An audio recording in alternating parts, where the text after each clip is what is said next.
I gotta say, I haven't been this excited for a new Halo game in years. But after what I saw in the Xbox showcase, the calculus has changed dramatically. Therefore, what's going on, ladies and gents? This is T. Lawrence, and today, I'm gonna share my thoughts on both trailers for Campaign Evolved's main story and prequel missions, aka Sergeant Johnson and the Master Chief's Bizarre Adventures.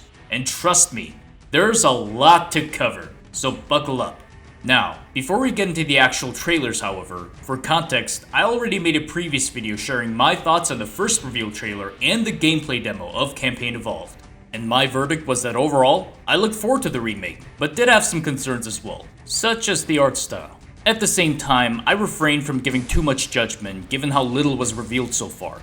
But, now with both the prequel missions and the main story trailers being dropped, I feel a lot more confident about sharing my thoughts in detail. So let's get to it and begin with the prequel missions trailer, aka Operation Meteorite. We begin with the Covenant boarding the Pillar of Autumn, as well as the UNSC Marines scurrying to defend their ship. Then, the one and only Sergeant Johnson greets us with this badassery. You've heard the story. Halo, the Chief, stuff of legends. And we see many of the iconic scenes from the original CE being played out, such as the Spirit dropship smashing into the Hunters, as well as some extra scenes like the Covenant boarding ships latching onto the Autumn. And then, we get the first glimpse of Captain Keyes and Cortana, who really look like something. We'll discuss them further later on. However, as Sergeant Johnson put it, but that's not the story I'm telling today. This one, you haven't heard. Therefore, we travel back a year as a Spirit dropship enters a Covenant starship orbiting above a charred planet. As the Spirit lands on the hangar, we're greeted with a squad of Covenant grunts and jackals, who appear to have some interesting design choices. As opposed to the typical purple or dark blue colors of the Covenant, these guys are clad in white and gold. They're certainly not regular Covenant for sure. As the doors open, out comes the Master Chief himself, and they noticed. After a montage of different combat scenes, which showcase some classic weapons like the BR and the Brute Plasma Rifle, the Master Chief and Sergeant Johnson get ready for action, as well as clad in slightly different attire than usual. Many Halo fans will recognize the Mjolnir Mark IV armor on the Master Chief, a first time he's wearing one in-game. Meanwhile, Sergeant Johnson is also going back to his elite roots, as well as armed with a very mean-looking boomstick. For the Halo lore aficionados, you all know what the implications are. Again, we'll discuss them later on. Now you ready to get to it? Next, we are greeted with an elaborate arena of some sorts, where two elites prepare to duel each other, until Sergeant Johnson decides to interrupt the performance. Then, the Master Chief makes an entrance and wreaks havoc, using the Covenant's own weapons against them. After kicking more Covenant ass in their own hunting grounds, Sergeant Johnson and the Chief enter some kind of laboratory, where multiple elites are in some kind of stasis tubes. And not just any kind of elites. Yeah. Next, from the dark, appears someone we haven't seen since Halo 3, an actual prophet, surrounded by other ornately clad guards. I have a feeling this is gonna be one hell of a fight scene. Have you enjoyed your stay so far, Demon? And he speaks too, but Sergeant Johnson ain't having any of it. Sorry to interrupt, but we're on the clock. Suddenly, the Brute goes berserk as its chest tether activates, similar to the Doomslayer's tether from Dark Ages, and he proceeds to lash out against his own brethren on the hunting grounds. As Sergeant Johnson and the Chief continue their escapades within the Covenant ship, the trailer reveals some more interesting details, such as the Brute Spiker, white and gold hunters, the SMG, as well as sound advice from the Sarge. My advice: bring a Spartan. We then step into outer space, where one of the missions is revealed to be a space combat level, where we get to pilot a Seraph fighter for the first time. Finally, the trailer finishes off with a montage of scenes from the main story, with many of the cutscenes being rehashed, but not without Sergeant Johnson having the last word, of course. Chief, you ever get tired of being the strong, almost silent type? No.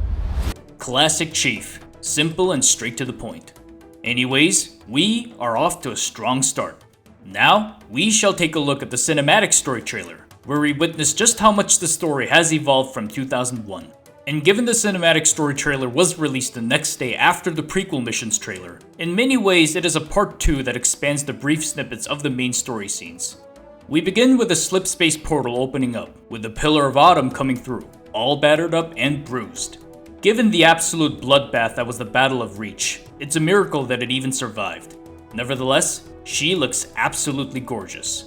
Unfortunately, the Covenant has followed the Autumn, prompting Sergeant Johnson to ready his Marines to face off those damn aliens as they begin boarding the cruiser. And of course, the lovely Cortana takes over the narration from the Sarge. Pushed to the edge of extinction by an alien alliance bent on our eradication. The Covenant. Following Sergeant Johnson's advice, the cryo chamber opens up and releases the Master Chief, who's now clad in the Mjolnir Mark V armor. However, the overwhelming force of the Covenant makes the Autumn a lost cause, thus sending away the surviving crew towards the Halo Ring. We're then greeted with multiple locations of the Halo Ring, showcasing what's to come in the actual campaign. And of course, a little teaser of the most dangerous force of the galaxy. Following are montages of more iconic scenes of the original CE being retold, such as the infiltration of the Covenant ship, the rescue of Captain Keyes, the Chief exploring the library, the swamp scene, as well as a whole flurry of badassery as he kicks the Covenant's asses. And unlike the original Combat Evolved, the Chief actually gets to use the energy sword, taking away the monopoly of those golden elites. Finally, the trailer concludes with the Master Chief climbing out of the edge, determined to finish the fight. And that finally concludes our quick overview of the two trailers. And I gotta say, boy, Halo Studios really cooked with these. Once again, I have never been so excited for a new Halo game since Halo 5. It feels refreshing as hell, considering the long funk the whole series has been under. But before I express my enthusiasm, let's first analyze the lore of the scenes before I give my final overall thoughts. Once again, back in March, I made my first belated video on the Campaign Evolved reveal from 2025, outlining my overall thoughts on the remake. And while I had my reservations about the main story, I was especially looking forward to the prequel missions and made my own speculations about their setting, such as the fall of Reach from the Master Chief's POV, or the planning of Operation Red Flag. And after the prequel missions trailer, boy am I glad that I was right about my prediction. Well, sort of. For those not too familiar with the external Halo lore, Operation Red Flag was a covert operation planned by humanity, which involved Spartan super soldiers hijacking a Covenant ship and infiltrating the Covenant homeworld of High Charity. The Spartans would then capture one of their hierarchs and hold him hostage, thereby hopefully forcing the Covenant into a ceasefire. But given how the Prophet of Truth easily discarded the other hierarchs, I highly doubt this operation would have achieved anything. Still, it was an ambitious plan for sure. However, in order to execute this operation, humanity first needed to know the location of High Charity. Well, that's where Operation Meteorite comes in, where Sergeant Johnson and the Master Chief infiltrate a Covenant starship, in hopes of recovering data that could lead to High Charity. And during the duo's escapades, we see some additional noteworthy details. For one, the Master Chief is wearing the Mjolnir Mark IV armor, which is the first model of the Mjolnir armor series, and the first armor worn by the Spartan II super soldiers since their inception. Although incredibly powerful with many advanced capabilities, the Mark IV lacked one thing, which proved fatal for many soldiers of the UNSC: energy shielding. This was one reason why the Mark V was developed, which finally gave the Spartans their much needed protection against Covenant energy weapons, yet was not introduced until 2551, a year before the war's end. Therefore, given the Mark IV's lack of energy shields, I'm curious how the health mechanics will play out on the prequel missions. Will it be like Halo 3 ODST, where we rely on health packs? Or will the actual gameplay just ignore lore altogether and still have energy shielding? I guess we'll find out on July 28th. Meanwhile, Sergeant Johnson is likewise clad in his own special armor. For most, when you hear Sergeant Johnson, you probably picture that hard-ass yet charismatic Marine Sergeant who keeps up the fighting spirit of the Jarheads. Regret. Catchy. Any idea what it means? Dear humanity, we regret being alien bastards. We regret coming to Earth. And we most definitely regret the Corps just blew up our raggedy-ass fleet. Hoorah! However, what if I told you that Sergeant Johnson is actually kind of a Spartan himself? Well, sort of. Once again, we're getting into some external lore, so bear with me. Long before the war against the Covenant and the Spartan 2 program, there was an earlier super soldier program called the Orion Project. Unlike the Spartan 2 program, which kidnapped children into the Force, the Orion Project recruited adult volunteers, composed of the best UNSC Marines and other Special Forces units. These Orion subjects would be biologically augmented, effectively turning them into super soldiers, akin to Steve Rogers. These augmentations would become the precursors to the Spartan 2 program decades later. Although the Orion super soldiers achieved initial success in many deployments, the project eventually fell short due to many medical shortcomings of the subjects, leading to its quiet shutdown in 2506. However, years later, upon the commencement of the Spartan 2 program, the Orion Project was retroactively renamed to the Spartan 1 program, honoring the sacrifices of the previous program's participants. And our one and only, Sergeant Avery Johnson, was one of those Orion super soldiers, having been a part of many classified operations against the insurrection. Therefore, this technically makes Sergeant Johnson one of the very first Spartans. I gotta say, as if Sergeant Johnson wasn't already badass enough, him being someone akin to Captain America really does explain why he managed to cheat death so many times, including against the Flood. Back to present, a clear indication of Sergeant Johnson's Orion background is the armor he wears, aptly named the Orion Armor. It even has a micro-missile launcher on his shoulder. Which kinda reminds me of the Ghost Recon Future Soldier trailer. Yeah. Now, the most perceptive of Halo nerds will actually recognize this particular armor from way before, that being the original Spartan armor from the 1999 Macworld demo. And for a long time, this old relic was just collecting dust, until 343 decided to shake off the dust and retcon it as the Orion armor. And I gotta say, given that this armor was the very first rendition of the Spartan armor, and the Orion Project being the very first Spartan program, I say it fits very well. Suffice it to say, I'm very glad that the prequel missions are shining some light on Sergeant Johnson's Orion background, and I hope to see what amazing feats he can perform. Well, given that he's armed with a stanchion Gauss rifle, another first in the game, he is definitely gonna give the Covenant a lot of ass kicking. Speaking of the Covenant, as mentioned earlier, these guys clearly aren't the regular Covenant. After the initial reveal last year, additional details came forward about the prequel missions, such as the inclusion of a new faction within the Covenant, supposedly with a more quote-unquote religious appearance. And we can definitely tell by the very ornate aesthetics of these Covenant warriors. Hell, even the grunt sports some mythical looking armor. Even the ship's interiors, which are full of white and gold textures, as opposed to the typical purple or maroon interiors of the Covenant, show that this particular group have their own standing. Perhaps there's some secretive society within the Covenant, scheming their own plans beyond the eyes of the hierarchs. I know I'm wearing my tinfoil hat again, but after this scene, there's clearly some nefarious plans in motion here. It's very brief, but when you pause right here, you can see the Halo 4 and 5 variant of an elite. Originally, this was supposed to be an overall redesign of the elites, but after overwhelming backlash from the community from how horrid they looked, and honestly I don't blame them, 343 has reverted back to the Bungie era design. However, now it appears that Halo Studios is bringing them back, with what I'm guessing to be some in-lore explanation for their existence. I'm not sure how I feel about this, given 343's persistent habit of using convoluted lore to justify artistic changes. But if they can tell a convincing backstory of why these particular elites exist, I'm all ears. And of course, we finally see the return of an actual prophet. After Halo 3, the Halo universe just didn't feel the same with their absence. Sure, they were some evil bastards, but they also played that role very well as these scheming masterminds that manipulated the members of the Covenant with their exceptional tact. And the following antagonists of the post-Bungie era just didn't feel the same. Even the Didact, who had a lot of potential. But now, I'm glad we're seeing a return to Halo's roots, with this particular prophet, whose name is revealed to be the Minister of Harmony, finally taking charge of the Covenant. But, given what we've seen in the laboratory, I don't find this guy particularly harmonious. Next, we look at the main story trailer. Now, if you've already played Combat Evolved dozens of times, you already know what the story will be for the most part. Therefore, this trailer shouldn't feel too new for most Halo players. That said, we would be remiss not to note certain details.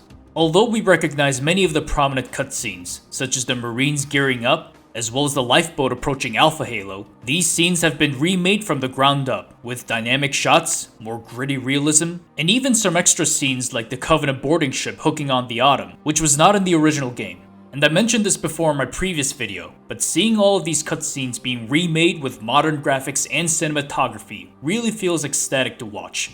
Cinematic story trailer really is a huge understatement. And the last scene with the Chief climbing up the edge and standing behind the sun is especially one hell of a glorious shot for sure. That said, there still seems to be some discourse regarding the redesigns of the characters and environment.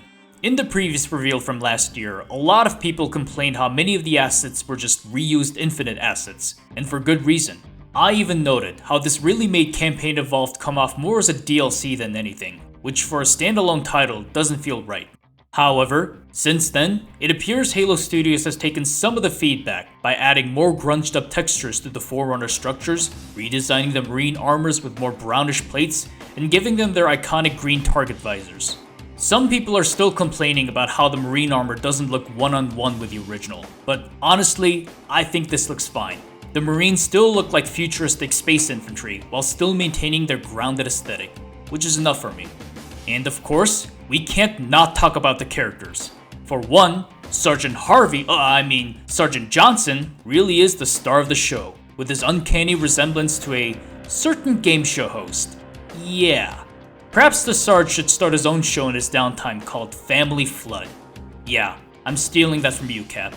Regardless, I think he looks amazing.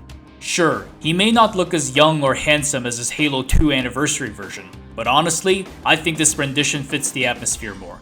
In Halo 2 Anniversary, Sergeant Johnson looked more like one of those 80s action movie stars delivering kick-ass one-liners after an explosion. Here, however, Sergeant Johnson appears more like a rugged Marine sergeant who's seen and survived some real shit. A hardened NCO who knows how to keep his men in line, but also maintain their morale. And that's exactly the kind of leader you want when leading a group of Marines in a desperate mission on a Halo ring. In any case, I can't wait to see more of Sergeant Johnson in-game, not just with the prequel missions, but also with the main story as well. Now, with the captain, he's really showing his age. Look, I know he's canonically 57 years old by the time of CE's events, but in the original game, he looked more in his 40s than anything. But now, it seems Halo Studios has finally decided to make him more reflective of his old age. And of course, with Cortana, I'm seeing more mixed receptions. Personally, I think the remade Cortana looks fine. Is it my favorite rendition of Cortana? No, that place still goes to the Halo 2 Anniversary version. However, she looks nowhere near terrible as some make it out to be. And that's all I'm gonna say about it. So, what are my overall thoughts on these trailers? I feel ecstatic. Once again, Halo Studios has really cooked with these trailers, and I can really tell how much work they put into the cinematics especially. It honestly feels like we're back in 2014, with the release of Halo 2 Anniversary, and the amazing Blur Studios cutscenes it brought. Even the few snippets of gameplay footage make me eager to see how the legendary title that started it all will be retold. In fact, we've seen a plethora of new weapons being introduced as well, such as the spike rifle and even an energy sword, which wasn't present in the original. And as someone who enjoys swinging around the energy sword, I'm very much looking forward to dueling some golden zealots. In addition, given how much coverage is given to Sergeant Johnson, once again, methinks he's actually the real superstar of the show. In the original CE, Sergeant Johnson was barely a character, and it was only in the following games that he really started taking a more prominent role within the story. But now, with the prequel missions and his Orion background being explored more, I am happy that the Sarge is finally getting the spotlight he always deserved. And I hope that he also plays a significant role in the main story as well, and not just relegated as some glorified NPC. In fact, I'd really like to know how the hell he escaped Alpha Halo after the Chief blew up the ring. Sorry for the little spoiler. Come here, you mother...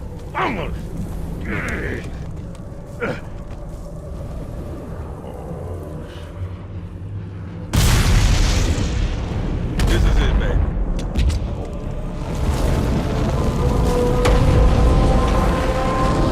Last but not least, I also hope that the one and only Arbiter, then the Supreme Commander, makes a minor appearance as well. After all, he was in charge of the very fleet tasked to hunt down the Autumn and safeguard Alpha Halo. and it would be another interesting snippet to see his mortified reaction upon seeing the Halo ring blow up to pieces. With all that being said, is Halo back? Well, I wouldn't get ahead of myself just yet. Yes, I love what I've seen from the trailer so far, and I will most definitely play it when it releases next month.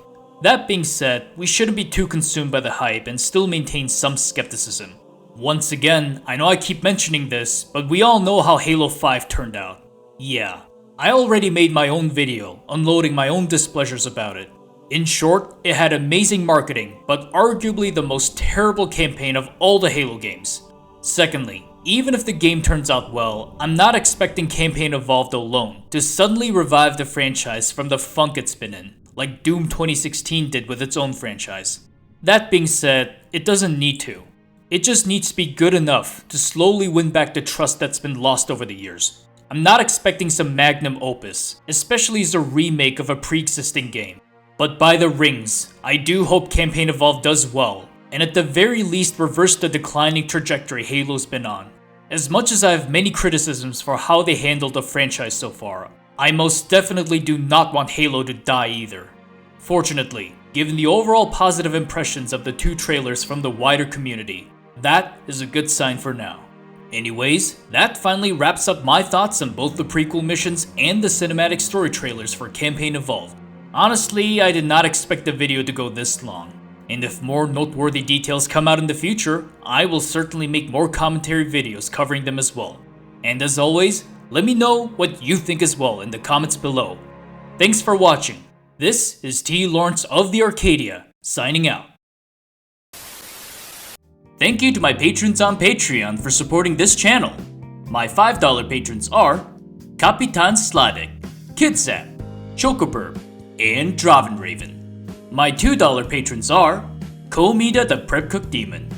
If you would like to appear at the end credits of my videos, as well as have early access and exclusive content on Patreon, feel free to hop on over to patreon.com/LTELawrence and give a pledge.